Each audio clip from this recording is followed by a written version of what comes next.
kitab-kitab sejarah diceritakan Nabi SAW di Quba, Nabi tinggal di rumah Kulthum bin Al-Hadib.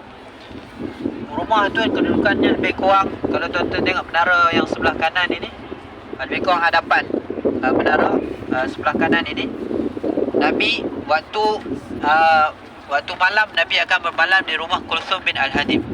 Pada waktu siang Nabi akan duduk di rumah Sa'ad bin Khaythamah, satu orang bujang pemuda.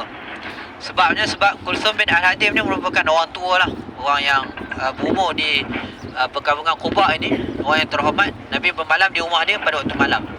Tapi waktu siang, sebab Nabi tak nak sibukkan dia, Nabi duduk di rumah Sa'ad bin Khaythamah, merupakan pemuda yang bujang. Kerana bila Nabi sampai saja di Madinah, ramai yang nak berjumpa, nak bertemu Nabi SAW. Jadi dalam masa yang sama, dalam tempoh tersebut, Nabi SAW mengasaskan Masjid Quba ini.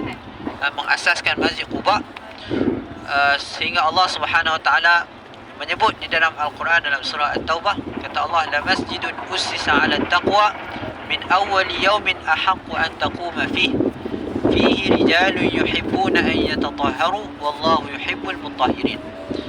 Ramai ahli tafsir mengatakan ayat ini merujuk kepada Masjid Quba yang dibina di atas dasar taqwa. Ayat ini dia datang selepas daripada ayat yang sebelumnya menceritakan tentang Masjid Dirar. Masjid Dirar ini adalah masjid yang dibina oleh golongan munafik pada tahun ke-9 Hijrah, apabila Nabi SAW berangkat pergi ke perang Tabuk. Jadi mereka telah membina satu masjid untuk menyaingi pengaruh Masjid Quba. Maka Allah Subhanahu Wa Taala menamakan masjid itu dengan Masjid Dirar, iaitu masjid yang dibina dengan niat ataupun tujuan untuk memudaratkan kesatuan orang Islam. Dan Allah menamakan masjid ini sebagai masjid yang dibina di atas dasar taqwa, yang Allah kata lebih berhak untuk kamu mendirikan solat padanya. Fihi rijalun yuhibbuna an yatatahharu. Pada masjid itu terdapat lelaki, orang-orang yang suka untuk mensucikan diri, dan Allah Subhanahu Wa Taala suka orang-orang yang mensucikan diri. Dan dikatakan juga orang di perkampungan Quba ini, mereka suka mensucikan diri, iaitulah mencampurkan antara beristinja dan juga istijmar. Beristinja dan beristijmar. Istinja dengan air, istijmar ini dengan batu, untuk lebih bersih.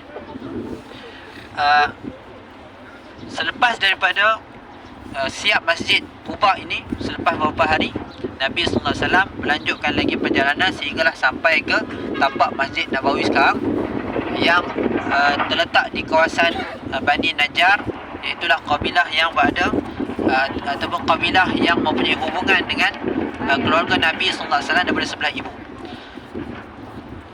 Menjadi sunnah kebiasaan Nabi SAW, walaupun Nabi telah berpindah ke tengah Madinah di Masjid Nabawi, Nabi biasa datang ke Masjid Quba kerana menjaga hubungan dengan penduduk Quba, dan sebagai menghargai penduduk Quba yang telah menerima Nabi SAW sebaik saja sampai ke Madinah. Maka kerana itu menjadi rutin Nabi SAW, kebiasaannya pada hari Sabtu, ada kalanya pada hari Rabu, Nabi akan datang ke Masjid Quba, sama ada berjalan kaki ataupun menaiki unta, menaiki kenderaan.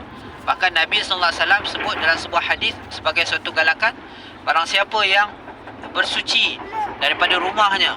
Kita tengok tadi tentang ayat yang Allah sebut penduduk Quba yang sukakan kebersihan, yang suka bersuci.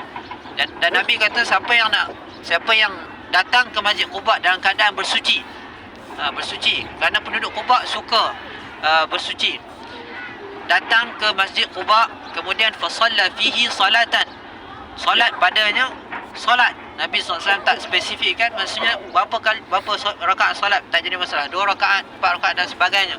Maka kata Nabi SAW, kana lahu ka ajri umrah, baginya pahala orang yang melakukan umrah.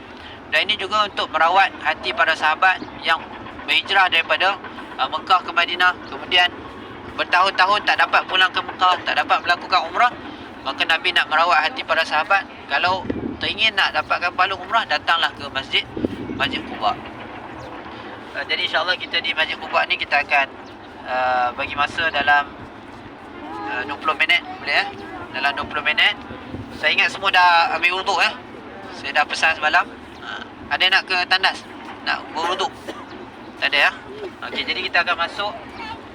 Kita sekarang berada di arah hadapan kiblat di Masjid Quba. Kita berada di arah hadapan kiblat. Bas kita pun nanti akan datang ke tempat kita turun tadi. Jadi kita akan masuk. Pintu yang bahagian hadapan adalah pintu bahagian lelaki. Nanti saya akan tunjuk lelaki masuk untuk solat. Wanita di sebelah belakang. Selepas selesai solat kita akan kumpul di sini balik boleh. Di arah hadapan kiblat Masjid Quba.